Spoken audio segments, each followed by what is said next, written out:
Hello, this is John Mack, and welcome to Salt River Truth, where the facts run free. All right, in this video, I want to begin a series dealing with the question, how long have they been here? Um, I believe it's important, if we're going to be talking about the Salt River, that we start with the history of the horses. We start with the question of how long has the Salt River horse herd been roaming the lower Salt River? I've subtitled this Demythologizing the History of the Salt River Horse Herd. Um, so, you all have heard the frequently expressed narrative. In fact, it's expressed so many times that it's just taken as a given and found, for instance, in the Arizona tourism website, in the Mesa Welcome to Mesa website, as well as frequently expressed in Facebook posts, the idea that the horses have been wild and free on the lower Salt River for hundreds of years. And that is frequently expressed. It's certainly something I heard when I moved to Arizona. And it's something that I believed because that's what everyone was saying until I started, as a historian, to say, wait a minute, where are the sources that would allow us to say this is true?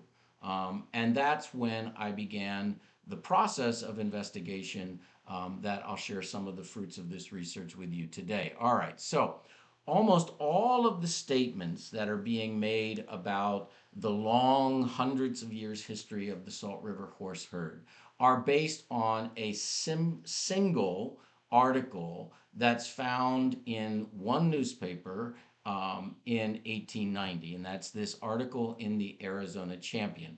Um, Very often, just a snippet of that article is given, and then it is used as justification for this narrative. All right. So, what I did was, and what I want to share with you, is I went back and looked at the entire article. And I examined that entire article to see, okay, what is it that this article is actually saying? All right. So, I have the article there, and hopefully you can read it as I'm talking. Essentially, the article tells the story of a Mr. Town who left Tucson, traveled by train to Phoenix, participated in a meeting of the Livestock Sanitation Commission. He was a member of that commission, and then came back to Tucson and shared the story of what had been discussed. And the newspaper then is reporting what Mr. Town um, talked about. When you look at the article and read it in its entirety, the focus of the article is on the disease of glanders. That's what Mr. Town reported. The disease of glandur, which was a serious problem in the 19th century. The Hoof and Horn, for instance, in 1887, says that glanders is the most fatal as well as the most loathsome disease to which a horse is subject. The Arizona Weekly Enterprise in 1888, June 23rd, says it is so dangerous and hopeless that the only thing a human being needs to do when a horse is attacked is put it out of the way at once. And this is especially important because it is one of those rare diseases that can be communicated to human beings. And if you look at the newspapers from the late 1880s into 1890, you'll see that glanders shows up frequently. People were very concerned about this disease and the spread of the disease in the horse population. And so there are stories of the disease spreading, for instance, in Montana. There is a story of the disease spreading in New Mexico. There are stories of human beings who have been afflicted with this disease because they didn't take it seriously. The most chilling was the story of the hotel owner in Nebraska who refused to put his horse down, wanted to nurse his horse who had glanders back to health, was afflicted with the disease and died a terrible and very awful death as a result of not being willing to take action against the disease. And that story, of course, was shared as a way of saying to people, this is really serious. So what happens is Mr. Town goes, he attends this meeting, and at the meeting, they are talking about glanders. And what they are saying is that there is a significant problem in the vicinity of Tempe and other portions of the Salt River Valley. There is a significant problem in the horse population, that a number of horses have been afflicted with it, and that is something that they are deeply concerned about. So that's the focus of this article. Now, it's important for us to understand the geography because a lot of misunderstandings arise when we don't pay attention to what geography meant in 1890. All right, notice it says in the vicinity of Tempe and other portions of the Salt River Valley. When you and I, living in modern day Phoenix, hear Salt River, unless you're a whitewater rafter or kayaker, you immediately think of the lower salt. Those who do those kind of activities will talk about the upper salt. But most of us, when we hear Salt River, think of the lower salt, that 18 miles, that we tube on and kayak on, and that we go see the horses there. So that is not what the term Salt River Valley meant in 1890. For most people living in 1890, that area which we now call lower salt, it was not visited. Remember, 1890, it's really difficult to travel. There are no roads, there's no cars. So, the closest town is Lehigh. And Lehigh is 15 or 16 miles away from water users. And that's not an easy ride by horse by any stretch of the imagination because the Usury Mountains are there, right? So it would be a task. Now, certainly some did it, we know that, but it was not something that you did on the weekend when you woke up and thought, oh, what am I going to do? I'll go over to the Salt River, right? That's not happening. And Tempe's further away, and Phoenix, 7th and Van Buren is many miles away. So the Salt River, because there are no dams, the Salt River is running through all of Phoenix.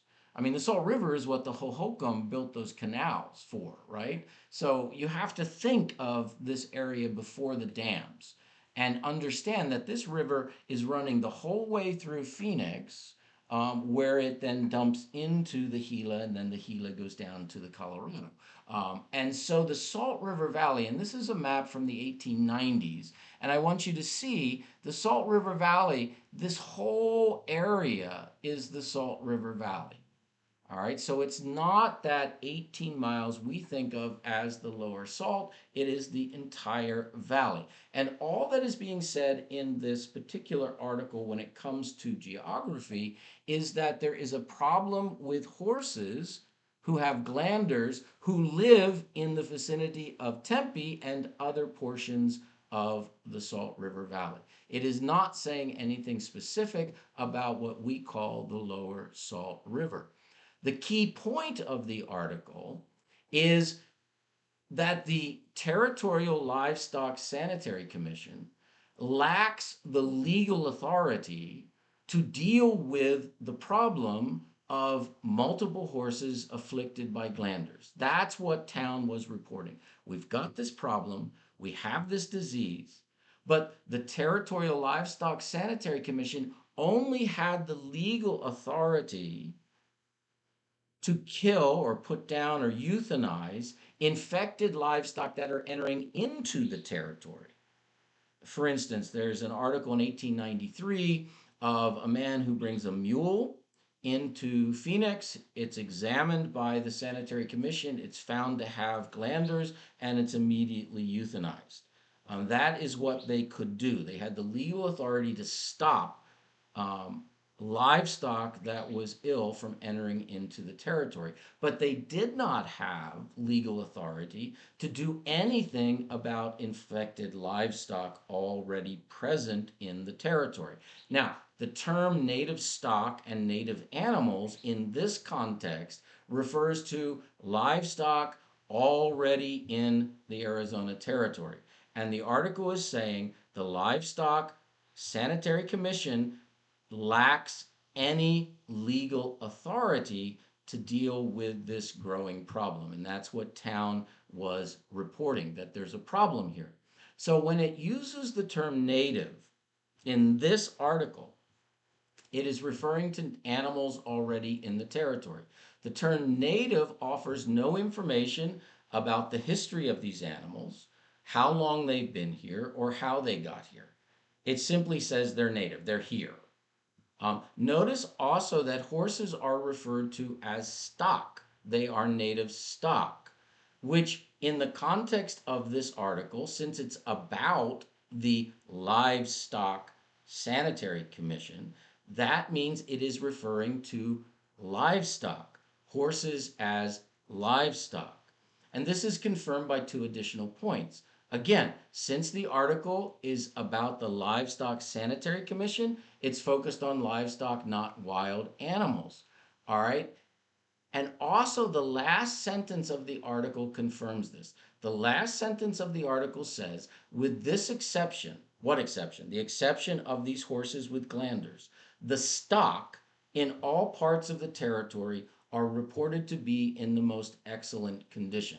So, the stock in the state of Arizona are in good condition, except for the stock in the Salt River Valley who have glanders, i.e., the livestock who are horses. So this word stock in 19th century reporting referred to animals owned, bred, and managed by people, such as cattle, sheep, and horses used for labor or transport. The concluding statement, which I've just read to you, demonstrates that this entire article is referring to the overall health of domesticated animals in the territory. That's consistent then with the article's focus, the health, regulation, and legal authority surrounding animals under human management, not wild animals living independently. If the article were talking about what we would call wild horses, it would not make sense to evaluate their condition as part of a broader statement about stock health, since wild animals fall outside the legal and economic framework of livestock management. So, therefore, in conclusion, this article does not provide evidence for the presence of wild horses on what we call the lower Salt River in the late 19th century. Because, first, its geographical focus is on the broader Salt River Valley, not the 18-mile stretch known today as the lower Salt River, and because its subject is the regulation of livestock, domesticated animals under human ownership, not wild horses. Which then, of course, ultimately means there is no historical evidence that wild horses were roaming the lower Salt River in the late 1900s. So that all of that rhetoric is based on a misunderstanding of this one document. Um, and what it means is that we need to ask the question, how long have they been here? And I want to continue that discussion in the next video entitled The 1971 Wild Horse Anti-Act and the Salt River Horse Herd. I hope you will join me.